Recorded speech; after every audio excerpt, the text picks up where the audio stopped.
तो last lecture में हमने देखा था कि कोहेरेंस क्या होता है और कोहेरेंस हम क्यों यूज़ करते हैं अपने प्रोसेसिंग टाइम को कम करने के लिए, ताकि सिमिलरिटीज़ को हम फाइंड आउट कर लें। ठीक है, उसके लिए हमने अलग अलग टाइप्स ऑफ कोहेरेंस पढ़ा था। कोहेरेंस जो है आपको ऐसा सिलेबस में हो सकता है ना टॉपिक मिले, बट आपके जो एल्गोरिथम्स हैं उनमें आपको यूज़ होगा। अब हम जो आपके हिडन और विजिबल सरफेस का पहला एल्गोरिथम स्टार्ट कर रहे हैं, जो कि है हमारा back face detection and removal algorithm. ये फर्स्ट एल्गोरिथम है आपका हिडन एंड विजिबल सरफेसेस का। आगे इसके और भी एल्गोरिथम्स हम देखेंगे। तो अब ये जो back face detection and removal algorithm है, ये आपका यूज़ करता है ऑब्जेक्ट स्पेस मेथड को। मैं आपको याद होगा मैंने दो मेथड बताए थे कि हिडन सरफेसेस आपके दो अप्रोच यूज़ करते हैं, या तो वो ऑब्जेक्ट स्पेस मेथड यूज़ करता है या वो यूज़ करता है आपका इमेज स्पेस।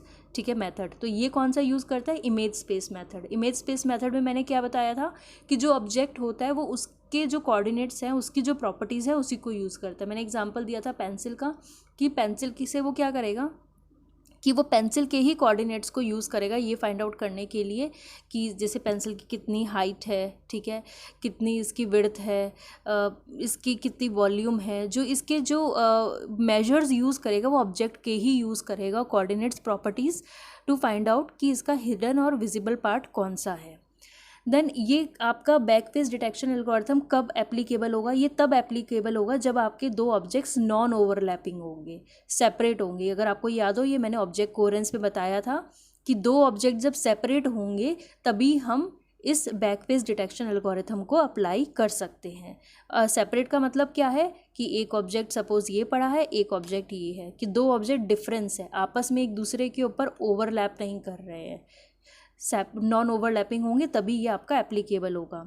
अब इसके लिए हम क्या करेंगे, ये सपोज हमने क्यूब ड्रॉ करा है। अब यहाँ पे हमने एक कोई पॉइंट ले लिया, ठीक है।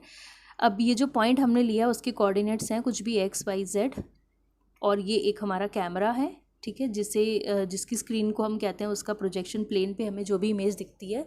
अब अगर हमें क्या करना होगा, सबसे पहले हम देखेंगे इसको फाइंड आउट कैसे करते हैं, कि हम देखेंगे कि ये जो पॉइंट है, ये पॉइंट हमारा इनसाइड द ये सरफेस है या आउटसाइड द सरफेस है। उसके लिए हम इक्वेशन यूज़ करते हैं ax plus b y plus c z plus d is, अगर ये लेस देन 0 आती है, इसमें ए बी सी डी क्या हो जाएंगे, कोफिशिएंट हो जाएंगे, और एक्स वाई जेड क्या है, इस पॉइंट के कोऑर्डिनेट्स हैं, और ए बी सी डी आपके क्या है, कोफिशिएंट्स हैं। तो अगर ये वैल्यू इस इक्वेशन में हम वैल्यू पुट करेंगे, अगर ये लेस देन 0 आती है, इसका मतलब जो हमारा पॉइंट है, जिस इस पॉइंट की हम बात कर रहे हैं, ये पॉइंट हमारा इनसाइड द सरफेस है। अगर सपोज मैं ये पॉइंट ले लूँ, ठीक है, और इस पॉइंट को इस इक्वेशन में करूँगी तो इसकी वैल्यू ग्रेटर देन 0 आएगी, इसका मतलब ये सरफेस के आउटसाइड है, इनसाइड द सरफेस नहीं है। तो इससे हमें पता चल जाएगा कि हमारा पॉइंट इनसाइड है या आउटसाइड है। देन दूसरी चीज़ आती है कि जो ये आपका कैमरा होता है, प्रोजेक्शन प्लेन होता है, इससे ये एक वेक्टर निकल रहा है वी वेक्टर, जिसे हम कह रहे हैं व्यू वेक्टर, ठीक है। और ये जो आपका पॉइंट है, ये जो एक्स वाई जेड है, उसको सब उससे एक वेक्टर निकल रहा है एन, जिसे हम कह रहे हैं नॉर्मल वेक्टर। अगर इन दोनों वेक्टर की जो डायरेक्शन है, जैसे इसकी डायरेक्शन आपकी इस साइड जा रहा है और ये जो नॉर्मल वेक्टर है इसकी भी डायरेक्शन आपकी इस साइड है, अगर दोनों की डायरेक्शन सेम होगी तो इसका मतलब ये जो आपका पॉइंट होगा वो आपका बैक में आ रहा है, ठीक है, बैक फेस पे आ रहा है आपका। तो हम कैसे फाइंड आउट करेंगे, ये जो व्यू वेक्टर है उसकी डायरेक्शन, और ये जो नॉर्मल वेक्टर है आपका, जो पॉइंट है उसका जो नॉर्मल वेक्टर है उसकी डायरेक्शन, अगर दोनों की डायरेक्शन आपकी सेम है तो आपका जो ये पॉइंट है वो बैक फेस पे है। देन दूसरा, ये अलग अलग अप्रोचेज़ है कि हम कैसे फाइंड आउट करते हैं कि ये बैक में आ रहा है या आपका विजिबल फेस में आ रहा है। दूसरा है, अगर हम v डॉट एन करेंगे और उसकी वैल्यू ग्रेटर देन 0 आएगी तो ये बैक फेस में आएगा, मतलब ये हिडन होगा वो सर फेस हमारा। v डॉट एन क्या हो जाएगा, v आपका ये है, n आपका ये है, मीन्स इनका अगर हम डॉट प्रोडक्ट लेंगे दोनों वेक्टर का और उनकी वैल्यू ग्रेटर देन 0 आती है, इसका मतलब ये होता है कि ये वाला जो फेस है आपकी ये बैक फेस है। इसी को अगर हम आगे इलेबरेट करें, इस एक्सपेंड करेंगे, इसका तो फॉर्मूला क्या होता है, वी एन कॉस थीटा। इसमें कॉस थीटा की वैल्यू क्या होगी, 0 से लेके 1 तक, और थीटा की वैल्यू होती है 0 से 90 तक। तो इसमें अगर ये वैल्यू आपकी ग्रेटर देन 0 आती है तो उससे हम डिटेक्ट कर लेते हैं कि ये हमारा बैक फेस है। देन लास्ट जो आपकी थर्ड अप्रोच है, थर्ड अप्रोच क्या करती है, ये जो आपका एन है, ठीक है, एन वेक्टर जो मैंने कहा है, ये और ये जो v वेक्टर है इसको हमने प्रोजेक्शन कोऑर्डिनेट में लिख लिया है।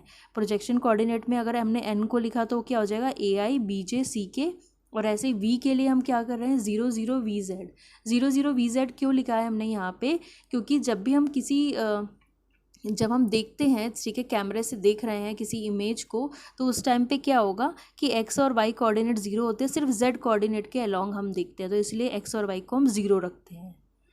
तो यहाँ पे क्या होगा, इसका फॉर्मूला है, अगर v डॉट n में v आपका है vz हम यूज़ कर रहे हैं जो आपका व्यू प्रोजेक्शन प्लेन है, और c आपका ये है, ठीक है। v डॉट c जब हम करेंगे तो इसमें जो वैल्यू आएगी आपकी, इसमें हम क्या करते हैं साइन ऑफ c देखते हैं, c का साइन देखते हैं। अगर c का साइन आपका लेस देन 0 होगा तो ये बैक फेस है। ये तब कब होगा, पर ये कब होगा, जब आपका अलोंग आप पॉजिटिव z आप देख रहे हैं, मींस जो आपकी आई है, जैसे कि कैमरा है तो यहाँ पे ये x एक्सिस है, ये y है, ये पॉजिटिव z है और ये नेगेटिव z है, ठीक है। तो जब आपकी आई यहाँ पे है, पॉजिटिव z पे है, और ये नॉर्मल वेक्टर जो है आपका नेगेटिव z पे जा रहा है, अगर ऐसे आप यहाँ से देख रहे हैं तो हम ये वाला फॉर्मूला अप्लाई करेंगे, तब क्या होगा कि sign of c less than 0 होगा तो ये आपका बैक फेस होगा।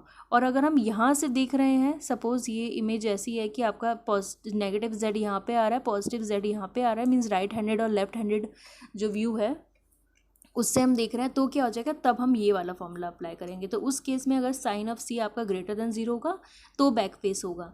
बैक फेस एल्गोरिथम में आपको कुछ भी ये जो फॉर्मूलेज हैं इनको आपको डिराइव नहीं करना, डेरिवेशन नहीं आती है।